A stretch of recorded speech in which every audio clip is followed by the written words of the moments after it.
नमस्कार दोस्तों।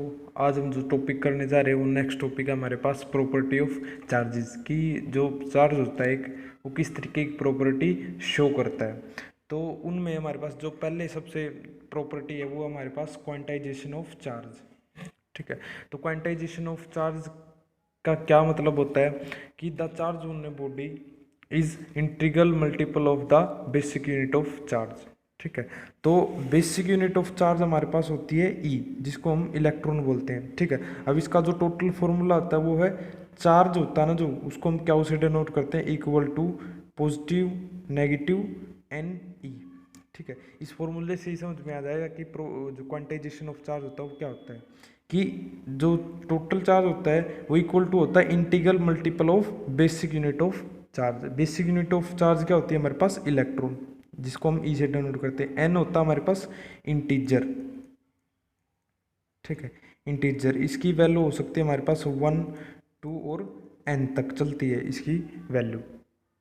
और जो हमारे पास क्या क्या होता है वो होता है हमारे पास चार्ज। ये कहता है कि क्वांटाइजेशन ऑफ चार्ज का मतलब क्या होता है कि अगर हमारे पास एक बॉडी है ए, ठीक है, दूसरी बॉडी है बी, ठीक है, यहाँ से हमें यहाँ इलेक्ट्रॉन शिफ्ट करने हैं। ठीक है, तो ये कहता है कि कभी इलेक्ट्रॉन ऐसे नहीं जाएगा हाफ, 2.5 या 3.5, इस तरीके से चार्ज होगा वो फ्लो नहीं कर पाएगा इस बॉडी से इस तक। ठीक है, वो इंटीग्रल मल्टीपल होके ही वहाँ से जाएगा। जैसे एन की वैल्यू क्या होगी, अगर हम 1 रखते हैं तो ±1 ई, तो यानी एक इलेक्ट्रॉन जाएगा। अगर हमारे पास ±2 ई जा रहा है, ठीक है, इसी तरीके से ±3 ई जा रहा है।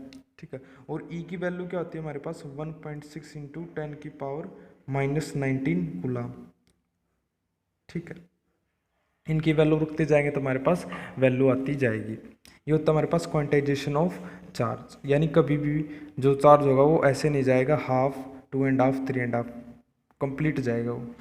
तो सेकंड हमारे पास additivity of charge. The total charge can be obtain simply by adding algebraically. जैसे हम सिंपली ऐड करते हैं, अगर हमें बोल दे कि ये कोई सिस्टम है, ठीक है, इसके अंदर एक 2 कूलम का चार्ज है, एक 3 कूलम का चार्ज है और 4 कूलम का चार्ज है। इनका टोटल चार्ज बताओ तो हम सिंपली ऐड कर सकते हैं, 3 और 2 5 और 4 9, यानी टोटल चार्ज है हमारे पास 9 कूलम। तो ये बताता है कि एडिटिविटी ऑफ चार्ज है कि हम सिंपली ऐड कर सकते हैं उसको, हमें और कोई मेथड नहीं चाहिए।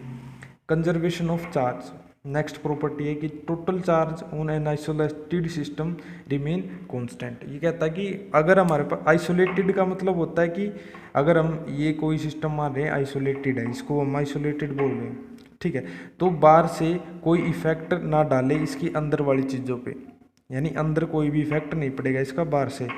तो ये कहता है total charge on isolated system obtain remain constant, कि अगर हमारे पास ये 4 कूलम का चार्ज है, ये है 5 कूलम का चार्ज और ये है हमारे पास 10 कूलम का चार्ज, तो टोटल हो गया हमारे पास 10 और 5 15 और 4 19।